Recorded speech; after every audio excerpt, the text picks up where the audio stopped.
This is called behind closed doors.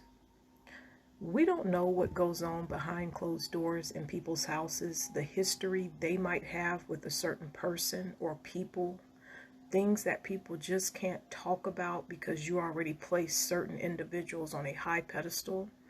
That's why a lot of people suffer in silence in their marriages and friendships with certain relatives, because 9 times out of 10, the abuser has already won over the hearts of the people in the community.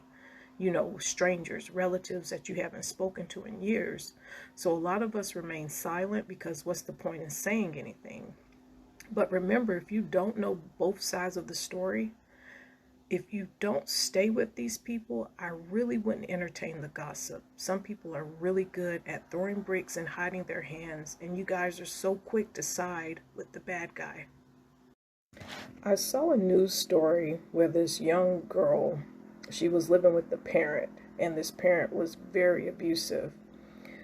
But the girl, at the time, she felt like she couldn't speak out. She had no one to turn to because that parent had jumped ahead of this girl and created this situation where the people in their community, in their church, looked at the girl as if she was a problem child, like she had mental health issues. So if that child decided to speak out, it wouldn't work in her favor because this parent had already, created this false situation.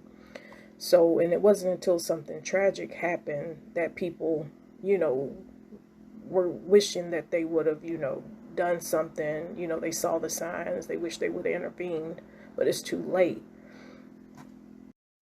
People just don't wake up and turn cold. One day y'all are good, the next they just turn cold and cut you off. There's always a reason behind it. So when you run into someone and you say, hey, what happened to such and such, they're not going to tell you everything, because then you might be looking at them with the raised eyebrow, and they're praying and hoping you don't reach out to that person, because then you'll hear probably the real reason why they got cut off. When my name is being brought up, I'm never in the room. It never comes to my doorstep.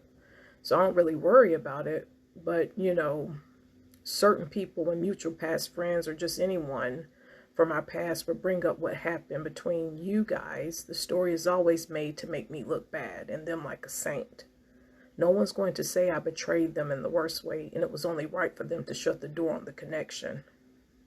Some people right now, maybe you're best friends with them, maybe it's a family member. Right now, they're holding some serious hatred towards you. That jealousy and hate disguised as love and support when the right people are watching. When the right people are around, they love you, they support you. But behind your back is a different story. So always use your discernment. If you're cornered into listening to gossip, I really will let it go into one ear and out the other and not get involved. Protect your energy and peace. Learn to love one another and pray for those who have amnesia on what they did to you and expecting you to just act like everything is okay. Let's just go back to being normal with each other, versus them just putting their tail between their legs and making things right. Let God deal with them. Thank you for listening.